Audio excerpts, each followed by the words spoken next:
Hello, my lovelies. Welcome to the Resilience Project. I am your host, Janet Rosales.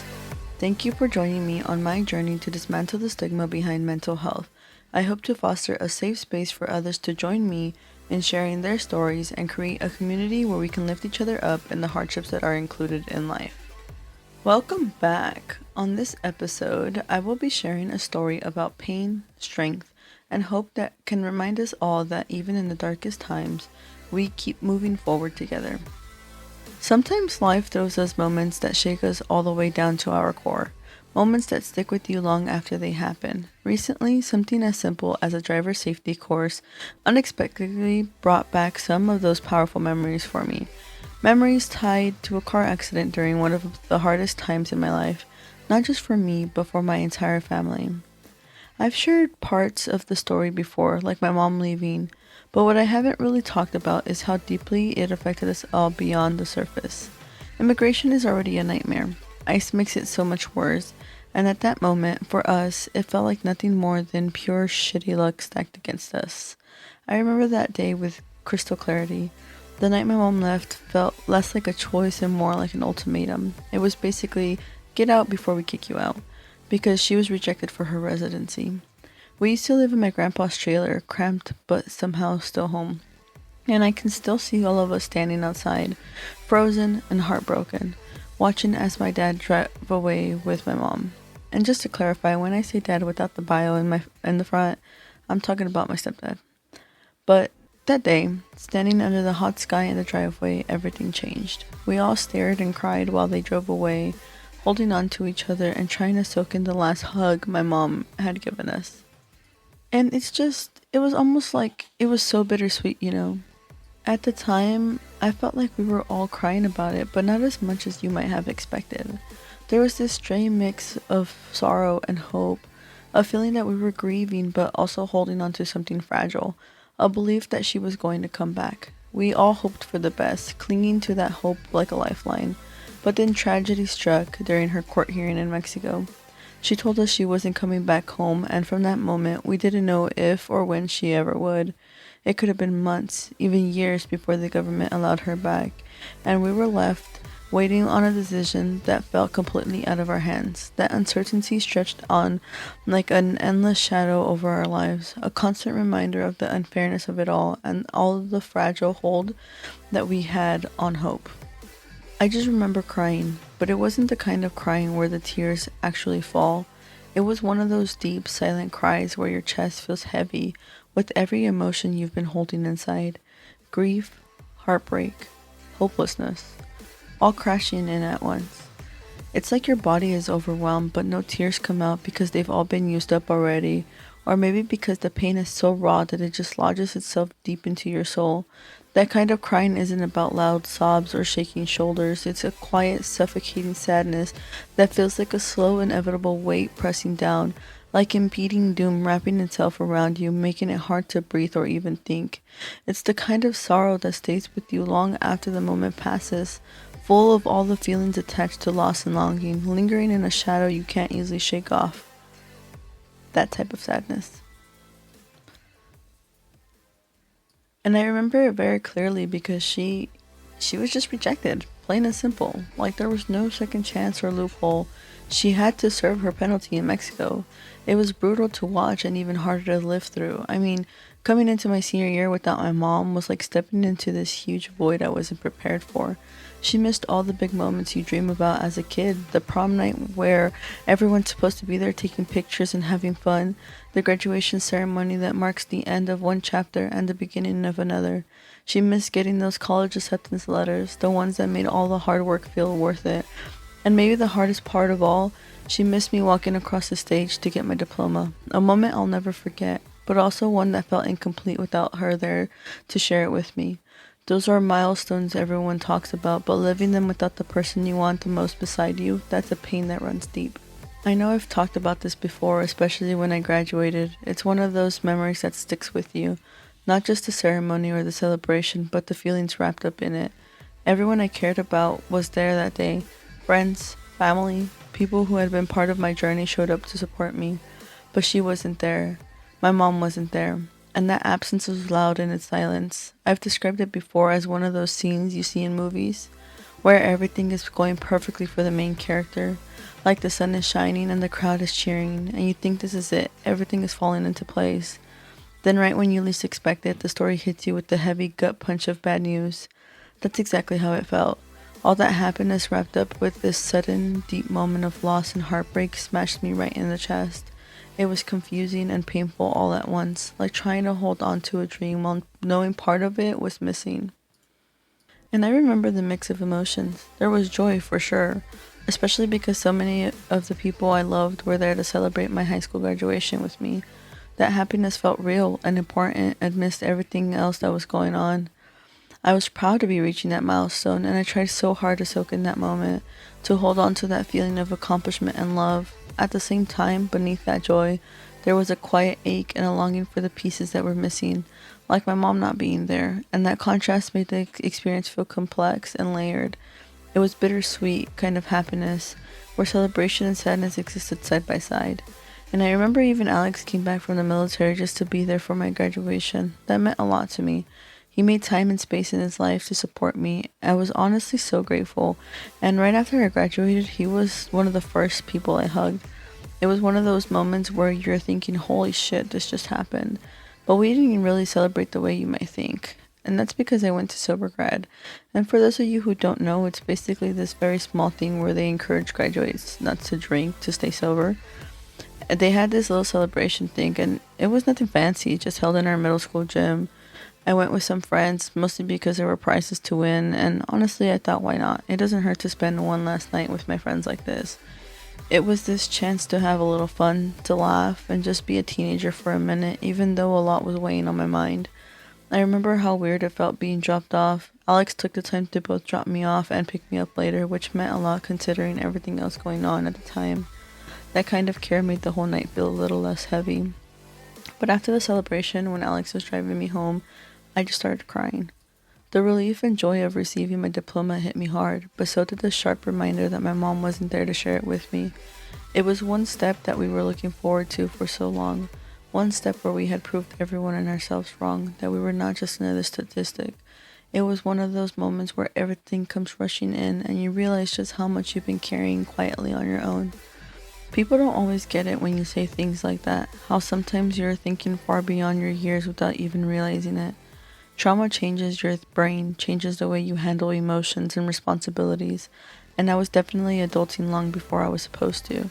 I was parentified, taking care of things and people when I should have been figuring out what I wanted for lunch, much less managing grown-up problems. Every time I think back to that night, it brings all of those feelings back. Pride, sadness, longing, exhaustion, and everything else I try to keep tucked away. And then there's my car accident, which is tied into all of this like a shadow that never fully fades. It comes back to me in moments where I least expect it and reminds me how much I had to push myself to keep going after things fell apart. It's all a part of the same story, the struggles, the pain, and somehow the way I'm still standing despite it all. Now tying it back to my car accident, when my mom left, my aunt was our legal guardian, and when I graduated, my aunt had moved back to LA. And I was taking care of my siblings while juggling college, and I had come back home for the weekend. And I remember that night so vividly, which is funny because I remembered nothing about the accident itself. But that night, I remember that I was really scared for my sister to get in trouble at school because we didn't always have an adult in the house other than myself. And my stepdad was around, but it was kind of hard to just balance everything because he had to work and stuff as well. And so I was helping my sister finish her homework assignment, and I used to commute to college, and from my grandpa's to Turlock, it's an hour away. So that next day, it was the weekend right before Thanksgiving, or the week before Thanksgiving, I should say. I don't know. It was the same week. I don't know. I'm not sure anymore. But I had to help her finish her assignment. And I also had to study for my final, or I had to take a midterm. I'm not sure. But I know that it was one of our bigger exams. And I remember I stayed up really late, a lot later than I should have, and finally fell asleep around 3 in the morning. But I had to be up again at 5 so that I could help my sister get ready for school before I left and made sure I had enough time to drive to Turlock. And when we're kids, we feel more invincible, more as teenagers, I should say.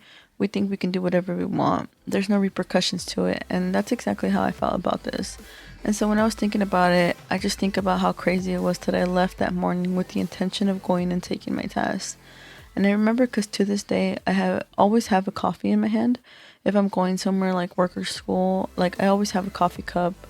I remember that because it's one thing that I would always take. I don't even care about eating sometimes. I always have coffee. And I remember I left and I was getting my brothers up before I left as well to make sure that they got the bus on time. And I crashed probably like, I don't know, maybe like 5 miles away from the trailer. I was pretty close by. And for me at the time, it was terrifying. It was. It was deeply terrifying. I remember some random guy stopped by and I don't know, I felt like he was just one of my guardian angels at the time because he stopped by and I mean, I was probably like 19 at the time. I don't even remember anymore, but I remember he stopped and he was on his way to work. And before crashing, all I remember is that I opened my eyes and thought I was going to hit a pole because I had gone from the right hand side to the left side and driving into a field, into a light post. And I remember I woke up, I don't know where I was. I saw the pole, I swerved and flipped over onto the other side of the road. And so my car was fully flipped over. It was fully flipped over. And I remember that all I could smell, and sometimes I could still picture it to this day, is the smell of fresh dirt in the morning. Because for those of you who live in the Central Valley, or you know, that morning smell of the fields, that smell of just the dirt, like rain, like the dew smell in the morning, you know, that rain type of smell that's just very earthy. That's all I could smell because my windows were cracked and everything, and it was early morning. And I remember that I woke up flipped over because I don't know. I don't even remember how I got from point A to point B, to be honest. I I don't remember my drive up to that point, and I can't remember anything. I just remember that I was cut up. I had coffee everywhere as well. You know, it was just, and there was another type of smell as I could add to that. It was just all of this coffee and earthy tones. I was scared of all the glass, and I was lucky that my phone had landed like right underneath the window where I climbed out of. And I remember this guy pulled over and he checked to make sure I was okay. But like I said, when I opened my eyes, I realized that I was flipped over and my car was still playing my music. I don't know what was, you know, dripping. Like, I don't know anything. I just knew that I had to get out of the car. You know, the first thing that came to my mind was like, you know what, if my gas tank is leaking and my car's on, you know, like what if there's a fire that breaks out? And I remember I dragged myself out. I took my seatbelt off and I dropped down because again I was flipped over, and I got myself out, and the guy was there waiting for me trying to see if I was okay. And he was Spanish speaking, so he was like, "Are you okay?" You know, and is there anybody that I could call for you? And I called my stepdad right away. You know, I was crying. That's all I could remember. And I laugh about it now because I asked the guy if he could give me a ride home. Because, like, I mean, I didn't know anything. I just wanted to get out of there. You know, I wanted to go home. And he's like, no, you got to stay here because, you know, it's an accident. And he was like, besides, I'm on my way to work. Like, I'll wait with you until someone comes and shows up. But I'm already late and you have to wait until the cops show up. And so he called my stepdad, or I called him. I don't know. I don't remember who called him. And my stepdad called his boss, and his boss showed up. And I think his boss showed up first. I think because he was closer. I should also add that his boss is like family. Like, they've known us since we were kids, which is why he showed up. And yeah, I remember sitting in the car while the cop was looking at the scene. He didn't even give me a ticket or followed up or anything. I remember that the ambulance was not even on the way. And the cop asked me if I wanted him to call me one, and I didn't want one. I remember hugging my stepdad. I remember I saw him and I just broke down crying. And I'll never forget it because he joked about it. He was like, are you worried that I'm going to get you in trouble about the car? Because he gifted me my first car, and he asked me like, oh, are you scared that I'm going to get you in trouble about the car, or is it because you're hurt? And I laughed and said it was about the car. So, you know, I remember that. And I remember he called my mom. My mom was freaking out because she was in Mexico, and what is she going to do from all the way over there? And Alex knew as well, but he was in San Diego at the time. So even though he was in the military, he just walked out of work and was calling me to make sure I was okay. I don't even remember who told him. So yeah, it brought back a lot of memories. And I mean, this happened maybe like 7 years ago now. So it's one of those things where it still impacts me today. Like, it's still very difficult for me to talk about and think about. I'm a very anxious driver now because of that. like I get really anxious behind the wheel, and I'm not a bad driver. That's the thing, I'm like very on the defensive all the time, and like I'm always aware of my surroundings and for good reason. But small things like, if it's like we're driving and Alex hits the brake out of nowhere, like I get flooded with memories and emotions and like the sound of the accident. I don't know if that makes sense, and I don't know, it kind of freaks me out. And those are one of the big things that I had to work past on. And the thing is that as much as it impacts me right now, when I talk about resilience and finding that strength, that's one of the things I reflect on because I know like I can't I can't stop driving. I can never not drive. I have to go to work, I have to go to school, and it's one of those things that I have to battle through the anxiety of every single day. I have to remind myself that I'm okay, I'm safe. And living in the Bay Area now, there's a bunch of bad drivers out here. So I always have to be like extra careful when, like, more than I would be because it's dangerous out here. So when I'm driving, people don't pay attention at all. And part of that is just learning how to navigate past that. And like I said, there's times where I'm just terrified and I gotta do deep breathing before I hit the road because if not, I'm anxious the whole time, or if I'm able to, I'll call Alex about it. Because there was this one time where it was like a really bad, like almost accident, and I called him and I was just starting to cry because like I had a full blown panic attack, and he thankfully calmed me down. And so he stayed on the phone with me until I got home because I was on my way home from work when this happened. So it's just one of those things where I'm like, holy shit, it happened again. And sometimes you just gotta work through that because there's no other way around it. So yeah, that's one of my stories. And I wanted to share this because I think it's one of my major stories where I feel like it greatly impacted my day to day life. I didn't get the opportunity, or I should say privilege, to take a rest to ease back into the road because I had other priorities.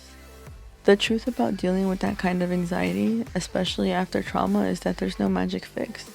You learn to meet yourself with patience and grace, deep breathing and grounding techniques, and having someone like Alex to talk to make a huge difference. Sometimes it's about breaking down the drive into smaller steps, giving yourself a pep talk with affirmations like I'm safe and or I can handle this. Sometimes you pull over, take a moment, and remind yourself that it's okay to feel scared. Recovery doesn't mean the fear completely disappears. It means you keep moving forward, building strength little by little.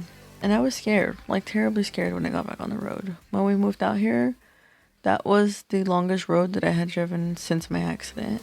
And the thing is that I was shaking the whole way here. It was a 2-hour drive, and that was a part of growing. I was with my brother. I was just doing deep breathing, making sure that I stayed calm so I wouldn't make any dumb choices. And I had my favorite music playing quietly in the background so that I could focus but still have something that could ease my mind. And I found that giving yourself credit for those small wins, getting into the car when you don't feel ready, breathing through a panic attack, reaching out for support, is part of the healing. It's not about perfection, it's about resilience. About showing up for yourself in the hardest moments. And honestly, with time and support, what once felt overwhelming can become manageable. You get to reclaim the road and your peace 1 mile, 1 breath, 1 moment at a time. When my accident happened, I was down bad, like really struggling to keep everything together. We could barely make ends meet. I was juggling between my apartment and helping my stepdad feed my siblings. And I remember that I had to face a difficult choice to reach out to my biological father because we never had much of a relationship. And I never cared for it after a while. However, during this time, I was desperate and I got into an argument with him and forced his hand into giving me a new car. I found it interesting because even the car was a reflection of him, always breaking down on me. That car became more than just a vehicle. It was almost like a symbol of everything I was trying to navigate at the time. Just like that relationship with my father, it wasn't perfect, far from it. It broke down on me more times than I could count, leaving me stranded or stressed out when I needed it most. But even in its flaws, it gave me a sense of freedom, a way to keep moving forward when it felt like the weight of the world was on my shoulders. I think there's something about holding on to something imperfect and still finding value in it, kind of like holding on to broken pieces of your life and stitching them back together with whatever strength you have left. Looking back, I realized how much that period taught me about resilience and survival. It wasn't just about managing the daily grind or getting by financially. It was about learning to navigate complicated emotions and relationships while carrying the responsibility of trying to keep my family afloat. Sometimes the people or things that are supposed to support you aren't reliable, and you have to learn how to keep going in spite of that. That car breaking down was a constant reminder that life isn't smooth, and sometimes you gotta fix what you can and accept what you can't, even if it's frustrating as hell. Through it all, I've also learned how important it is to ask for help, even when it feels uncomfortable or like you're exposing your vulnerabilities. Reaching out to my biological father was hard, messy, and painful, but it was also necessary and a very important step in getting through that time. And honestly, sometimes forcing help, even in imperfect ways, is better than no help at all. Life doesn't always give us neat packages or perfect solutions. Sometimes it's about making do and finding strength in unexpected places, even if that means leaning on damaged things or strained relationships until you grow strong enough to stand on your own. And my stepdad, on the other hand, was the one that helped me get from point A to point B because it kept breaking down on me all the time. And for me, it's just a reflection of perseverance and strength that I had to show during that time. I reflect on it a lot, especially in the classes during my master's program, where I could have simply given it up at the time. At any time, honestly. I could have stayed home instead. I could have become a stay-at-home mom for my siblings. I could have gotten married with Alex and just moved away. At that point in time, every other option would have been easier than making the choice that I did. Without that choice, I wouldn't be where I am today. I even reflected with one of my brothers about the fact that, well, he pointed out for me because I have a hard time being nice to myself. But he pointed out the fact that I opened that doorway for them to make that choice as well, to not fall into the same habits that we were all accustomed to. At that point, selling drugs was easier and made more money. But, however, I chose to keep pushing. And I'm not sure I've shared this before, but I had my high school teacher who I cried to. He was one of the few people that wrote a letter for my mom when we petitioned the government to let her back into the US. And his words are ones that will never leave me. He said, "Where there's a will, there's a way." And I remember that he told me, "Trust me, Janet, you have a lot of will and you will find a way." And little did I know that I did. It's silly because if I run into him back in my hometown, he's always checked in with me and always states that I'm one of the few that he remembers. The point is, my life could have turned out to be drastically different had I not made the choice to continue going to school. Had I not made the choice to continue driving even after experiencing that difficult experience. Every single decision, especially the hard ones, felt like a crossroads where I could either give up or keep fighting. There were moments where the pain and the setbacks seemed overwhelming, but I chose to keep moving because I believed there had to be more waiting for me on the other side. I couldn't let my story end there, not when so much had already been lost and so much was at stake. And I shared in my last episode that my education has always been on the front burner. It's never been something that I pushed to the back. I always wanted to make sure that everything we've been through meant something, that it was worth something, that all the pain and suffering that my family had to experience wasn't for nothing. And I repeat this because my family grew up from the ground up with nothing. It was something that wasn't handed to us. I mean, shit, my parents barely got a house 5 years ago. We were packed like sardines. But I will say, my parents never made us feel like we were poor. We never felt poor. We never felt like we were less than. My parents always made sure that we knew everything we wanted to achieve was in our hands. And it's one of those things where I will always be so grateful for my stepdad, despite the fact that we never had a great relationship growing up. Because now that we do, we talk about it all the time, the fact that he pushed me to be a better person in his own way. I was never receptive for the fact that I was holding out on a bio dad to come back, but he always made sure to give me the space in case he did come back. He didn't want to just be a replacement. And for me, and something that I hope that he knows, because I've told him before, he's more than just a stepdad, he's my dad. He's the one that was there. He taught me what hard work was just by doing it, because day in and day out, he would go to work and provide for us. I remember when I was a kid, I was struggling a bit with my multiplication table, and he would sit with me through tears trying to teach me my multiplication table. And I remember we had these homemade index cards to study with that we kept in a pencil box, and every night he would have me practice with him. And honestly, thanks to him, I got really good at math. That patience and dedication didn't just help me with school. It showed me what it means to stick with something even when it's hard. The way he showed up showed me that success isn't just about talent or luck. It's about putting in the work over and over no matter how many times you feel like giving up. His quiet strength, his willingness to be there in the small moments, taught me more than any lesson plan ever could. It's those kind of sacrifices and moments that shape you. Reminders that love sometimes looks like persistence, that family means showing up in the trenches even when it's messy and hard. Looking back, those nights spent with flashcards and frustration were more than just memorizing math facts. They were lessons in resilience, lessons I carry with me today as I push through my own challenges. And even now, in the chaos of life, I remember those moments and the kind of care that doesn't always get noticed, but makes all the difference. So, yeah, I owe a lot to him, not just for the math skills, but for teaching me how to keep going when the odds feel stacked against you. It's just the importance of presence. Presence in the sense that you're there for somebody no matter what. The reason why it's so important to speak to somebody is because we always have to have one reason to keep going. One reason not to stop pushing. One reason not to give up. To find that will and to find that way. And honestly, sometimes that's the only thing you can do. Just keep going. Keep pushing, even when you don't have that reason. You never know how your life might turn out. You never know what your choices will bring. And always be aware of that impact that you might have on the people around you and the impact they might have on you. Presence really is everything. Being there for someone isn't about having the perfect words or always being able to fix what's wrong, but it is about being a steady, reliable witness to their world. When you show up in somebody's life, especially during those times when they feel lost or overwhelmed, you're offering them a reason, even if it's just for a moment, to hang on. Maybe you're not sure what to say or do. Maybe you feel awkward or unsure, but your presence alone can be a lifeline.